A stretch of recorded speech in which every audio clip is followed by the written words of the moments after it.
This episode was made possible thanks to generous supporters on Patreon.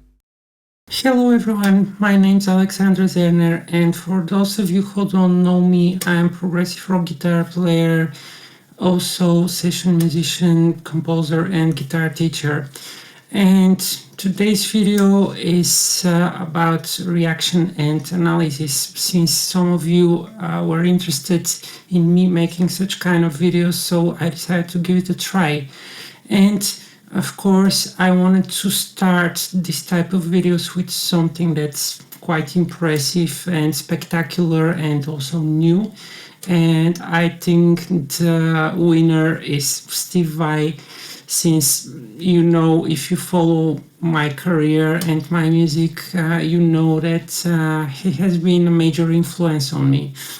And since he just came out with his new album, Inviolate, and also with this very weird track, with this very weird guitar, the track Teeth of the Hydra.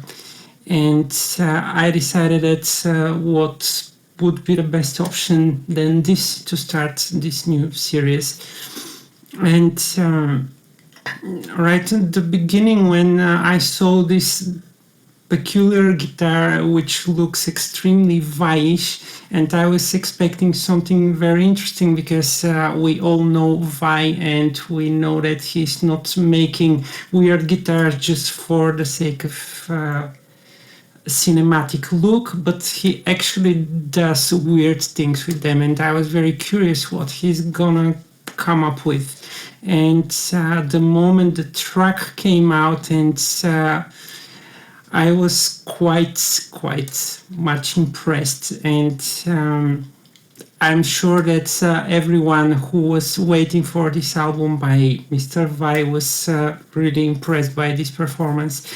I watched the video just once when it came out, and I didn't want to watch it again because I wanted to keep my reaction as fresh and authentic as possible for this type of video. So this will be as fresh as possible, as I said. I plan to do these videos on a regular basis, and if you wish to suggest a song for me to do a reaction and analysis, please join my Patreon page where the membership starts as low as $3 per month, and you can get access to all kinds of things, exclusive materials, downloads, and so forth. And now additionally, you will be able to request a track for me to analyze. So here we've got the video, and let's start watching, and I will just keep sharing my thoughts on the video and probably show you some things that I see from it that I find interesting. So here we go.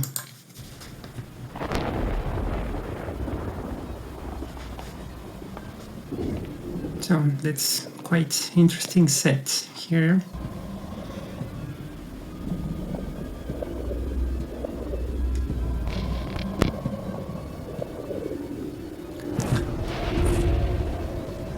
And here we've got the weird guitar.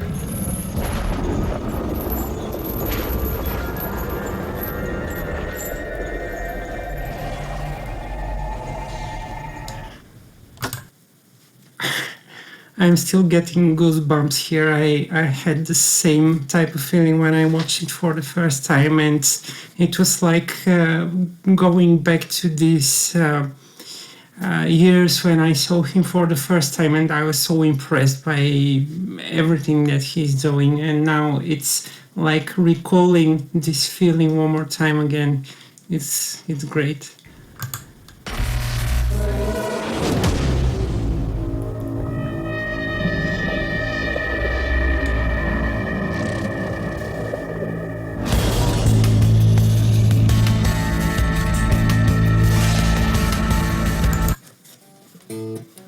So we are apparently in the key of A, and now that we can see clearly in this weird instrument, if you haven't observed the details before, here we've got 12 string neck, and half of it is fretted, the other part is fretless, which I assume it's because Vai likes to integrate this Eastern type of sounds, and having a 12-string fretless instrument, it's pretty much like oud, and I guess he's just looking for this type of sound, and this is why he did that.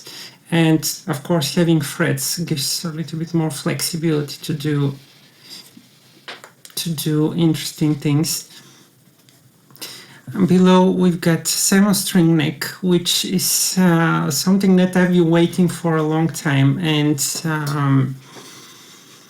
he for some reason didn't really play so much with the 7-string in the last years, and I was really waiting for him to come up with something. And below we've got 4-string bass, and we've got 2 strings that are fretless and the other 2 that are fretted. And yeah, we will see about the tuning. I think that he used particular tuning for this song so he can make the entire playing as easy as possible, just like all of these people with acoustic guitars, with harp guitars, or acoustic guitars with many necks, and they use particular tunings for particular songs to make it like to benefit from open strings and things like that. And there were some buttons and weird things around, and I remember that he was doing something with them across the song, but we'll see.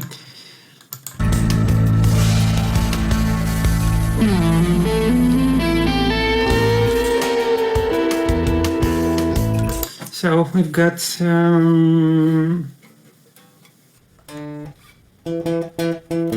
it's just 2 notes. We've got E, and go back to the root. And he starts with a very interesting scale here.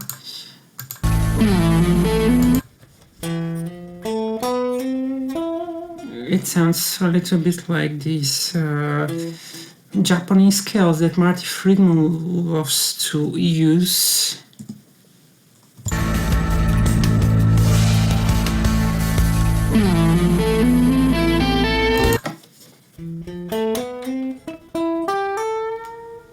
And this B flat here is so interesting. It immediately brings kind of oriental type of sound. Here we start with something that's not so far away from the Western tonality.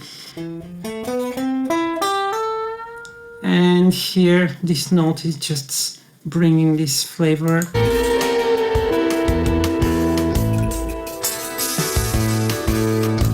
And apparently the 12 string is also tuned to some... He's playing this, but there are also open strings ringing, so I guess it's some kind of tuning that favors A. And at the beginning, if you remember, they were just something playing over there. Yeah, here we go.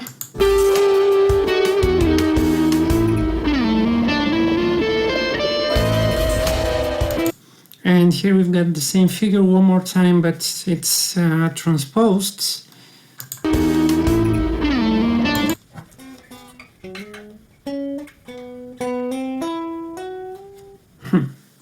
That's interesting.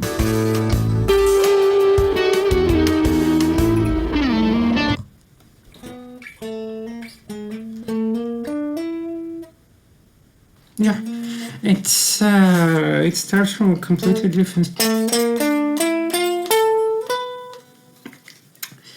It's transposed a fourth up, and this is like adding more of this Eastern flavor by adding one more flat to the key, and therefore making it even darker.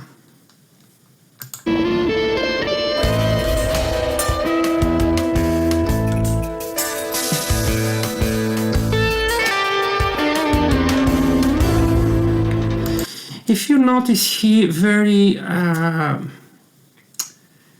did something very smart here, that he actually composed the parts in such a way that they never overlap, and in such a way you can think of it as playing a single instrument, because he has a figure on the guitar and then he has the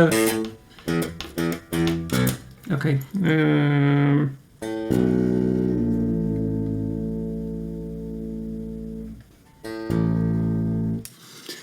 and then he has on the bass, and then he goes here, and in a pause that he's doing on this neck, he's able to play something else. So this is very interesting and smart approach to this instrument.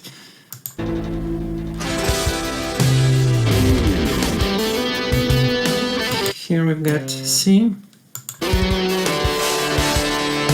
D,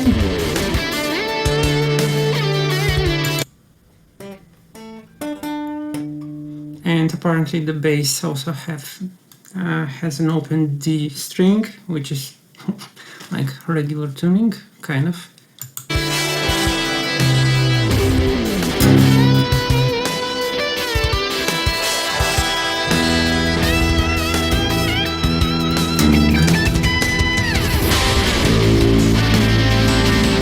Okay, and here we've got heavy thing, and apparently he dropped the 7th string.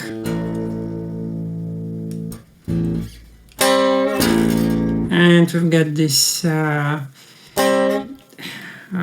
minor 7, and this drop down here, huge contrast, very nice solid sound. And here, of course, he's doing again interesting things with the chord progression.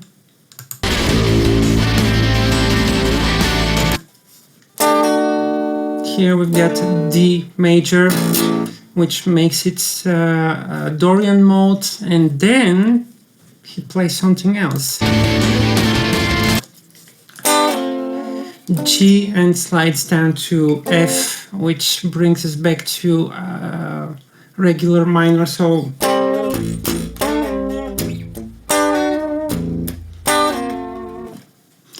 of course approximato.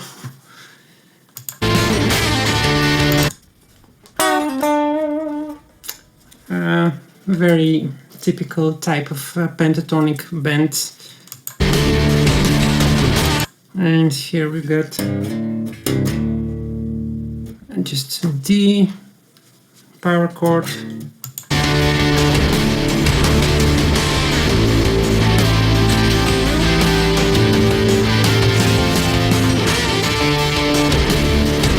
And here he just transposed the same thing an octave higher.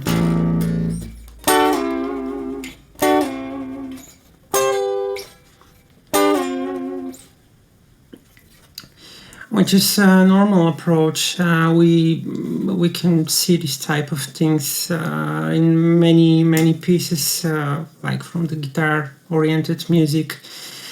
And it's a normal compositional approach to when you want to repeat a theme to move it in, an octave higher.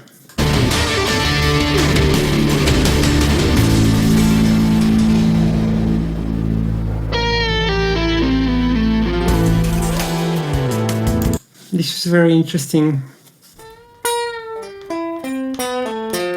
It's the same figure as right from the start, but this time it's backwards.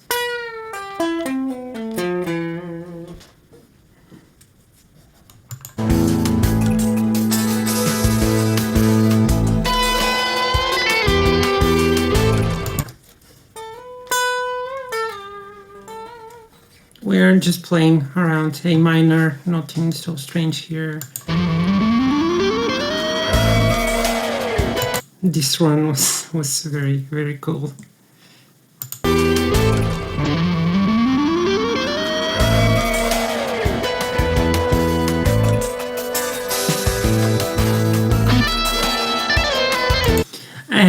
Here, if you notice, there is this set of sitar strings, and I think they are pretty much like on the electric sitar, just like this one, because I mean, Steve Vai was one of the inspirations to get this instrument, and here there are these resonating strings which you can tune to all kind of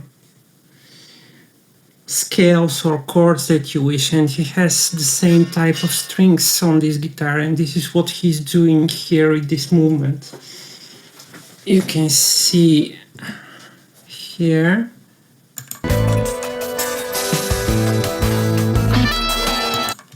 with this movement round.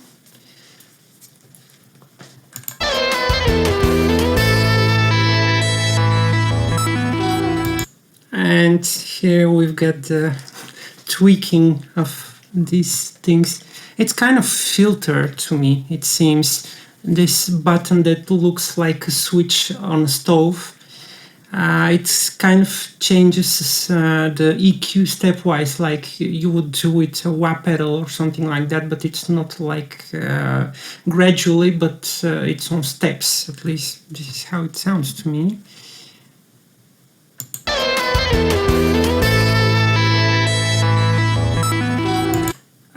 No, actually there's a pitch shifter in there. He's changing the octaves. You can see that there's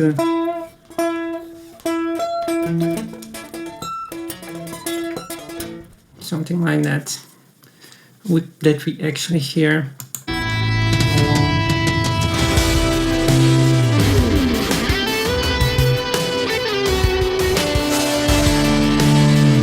And this is very smart to do this type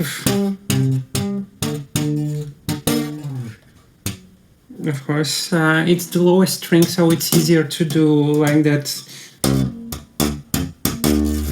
on the bass. So this is quite a practical idea to make the fretless like that.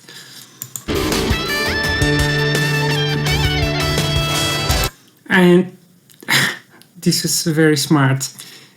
Here he played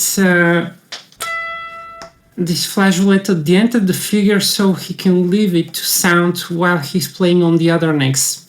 Very, very smart move.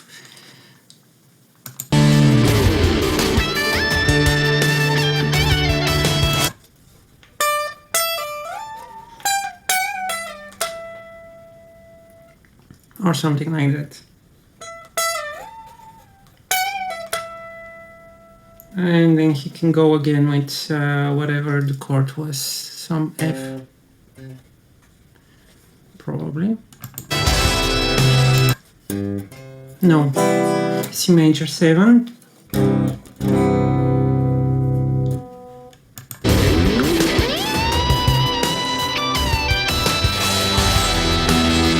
And here we resolve to E minor, which is a very interesting move because normally the entire key is like A minor, but now this feels like a resolution, like we're doing modulation. Very, very skillful work with the harmony. And here we're again with heavy riff, the same thing that we played again with A minor 7.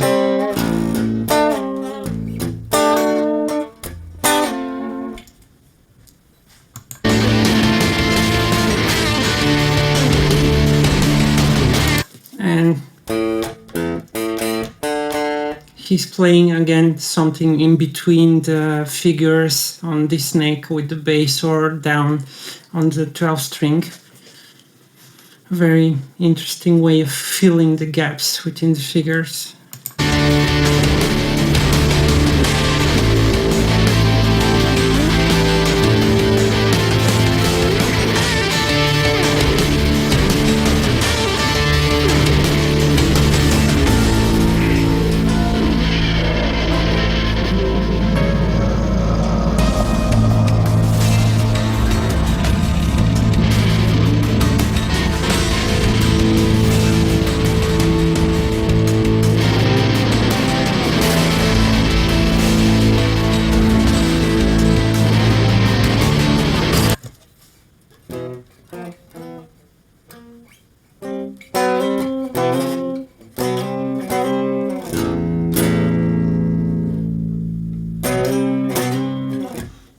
interesting move here. And I guess here we are going to enter some middle section, which will be different. I remember that he was doing some strange things, and I think here he was playing the 12-string neck.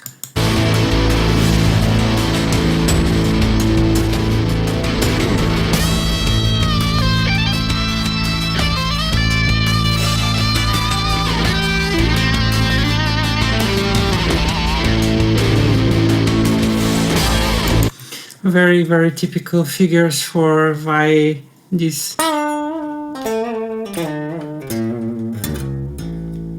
of course approximato again, but these are things that he's using like all the time. It's the very specific trademark of phrasing of his.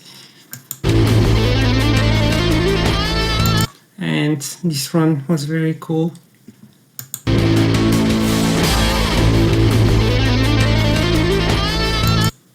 And he's changing the mode inside the figure.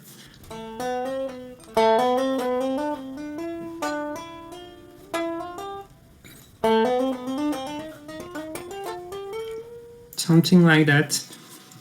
That's very, very cool.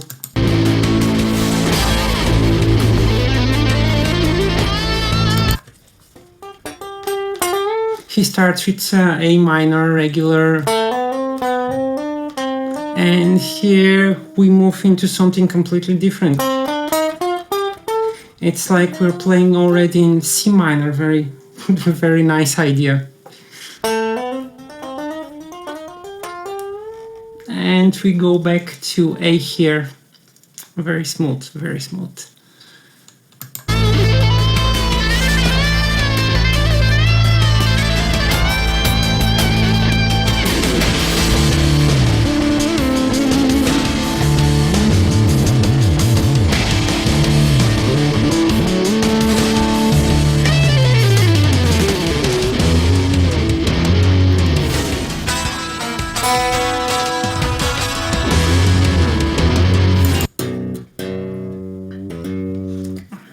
Here we're changing keys. We are going into F sharp, and I guess he's doing this modulation somehow to accommodate to the things that he's going to play on the 12th string, because this is where its time comes.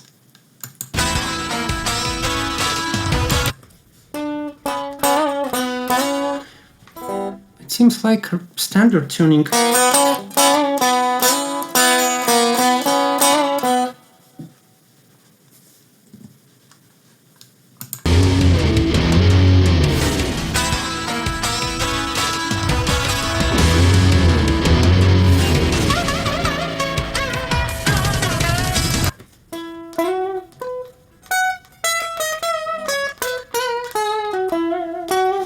It's just a regular F sharp major Mixolydian scale here. Very appropriate. He uses this type of mode quite a lot together with Lydian. These are probably his favorite modes. He uses them all the time.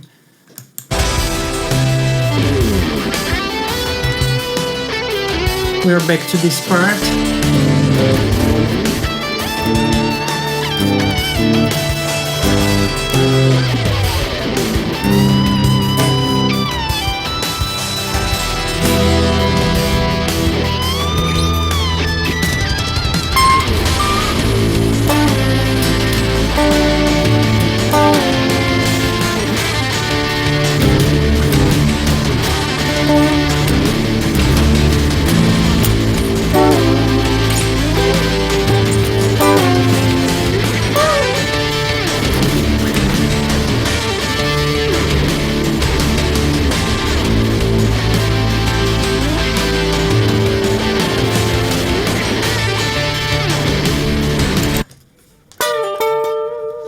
Actually, there is a small change in the octave repetition here. I didn't pay attention before, but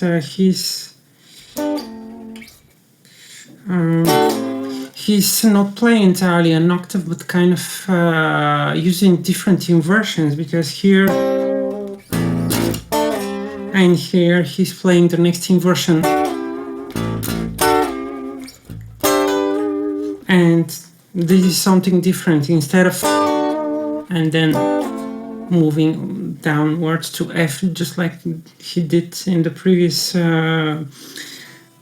appearance of this theme, here he actually plays G and then from G slides down to F. So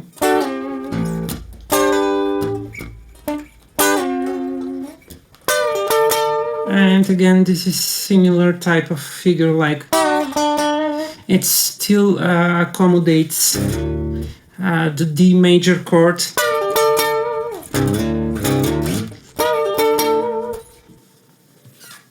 Beautiful.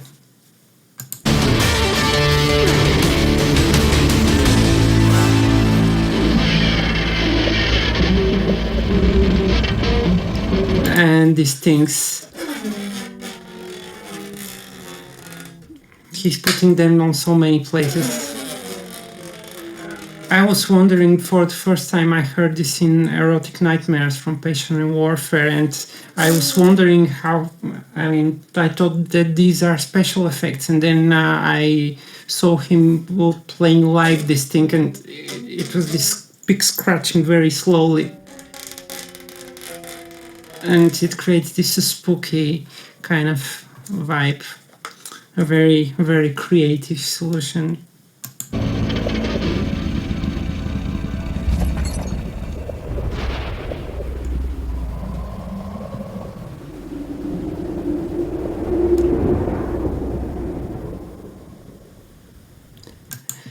Yeah, it was indeed very, very impressive track, and actually there is nothing so complicated inside in terms of like shredding and like all this extremely fast stuff that one can see nowadays, but he's like spreading his creativity and musicality in completely different direction. It's like adding more dimensions to it instead of chasing ridiculous speed and just playing very complex and fast stuff here, but he's like